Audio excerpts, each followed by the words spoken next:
For example, also, my dad, whom we didn't hear from for over a year because his group was behind the lines in Russia, so you didn't hear anything for well over a year, and we didn't know if he was alive or dead. He was alive in our house.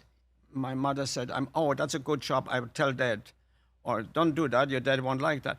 So he was constantly alive there, and she kept him in the house, and it was nearly like he was there, you know. Wow. So that was, and it's interesting. That's how mothers are. That's a mother. I mean, I told you when she took me to this job, which was far away from home. She knew I was very homesick, but I wanted to be there. But she wrote me a letter every day. If I didn't have one today, I had two tomorrow. Help me through. What an amazing mother! What a great story. It speaks about mothers, you know. Unbelievable. Yeah. So she was the reason why you became positive.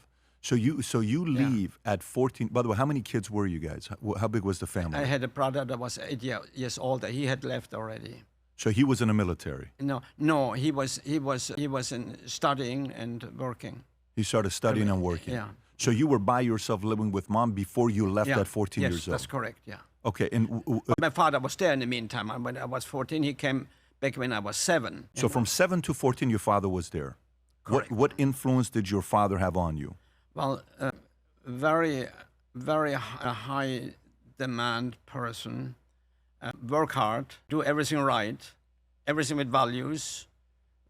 I read the Bonhoeffer book where Metaxas tells about Bonhoeffer, which was a very rich family, sitting around a table, and the attitude was, don't talk unless you have something important to say.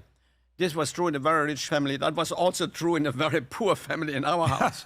Sit down, eat, do everything right. Wow, lots don't of do order. it unless it's done right. Is that a German thing, or is that a Schulze thing? Believe me, it was in our house. How German it is, I don't know. Got it. Yeah, Bonhoeffer is an amazing story. My pastor, Dudley Rutherford, bought me a book 20 years ago, 18 years ago, to read on Bonhoeffer. An incredible story on what he went through. So, but going back to it, so Dad was order, structure, system. Mom was attitude, positivity. Everything's going to work itself. And love. Love? Love. From Mom. Oh, total. How did she show it? By telling, by hugging, by holding, by saying I love you. There was I don't think there was a day where I wasn't told 10 times that she loves me. I mean, and that of course plays a role too.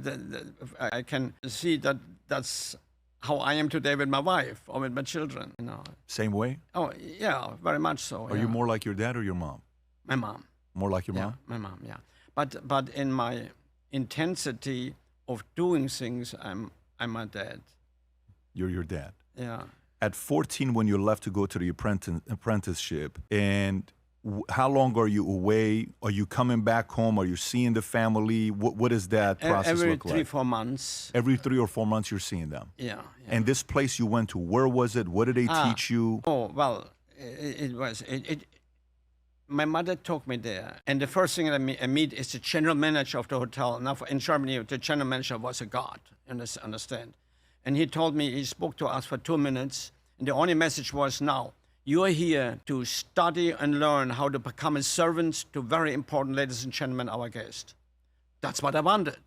That's why I wanted. That was my dream, to live in a beautiful surrounding and serve wonderful people, known people. But the next person was the head waiter of the hotel, the maitre d', the head waiter, whom I actually would work for. And he changed my life with 2 sentences. Totally. Now, mind you, I was 14. I didn't know it in the moment, but he lived those 2 sentences, and it was overwhelming. You know, when you're 14, you're being formed still. Sure.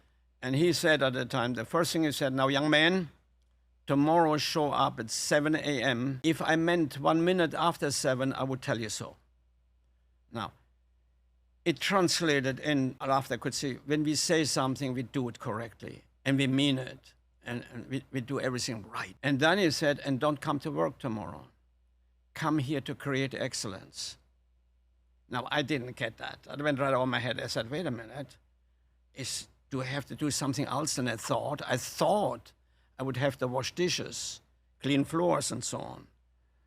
Yes, I did. But with that excellence. comes with it.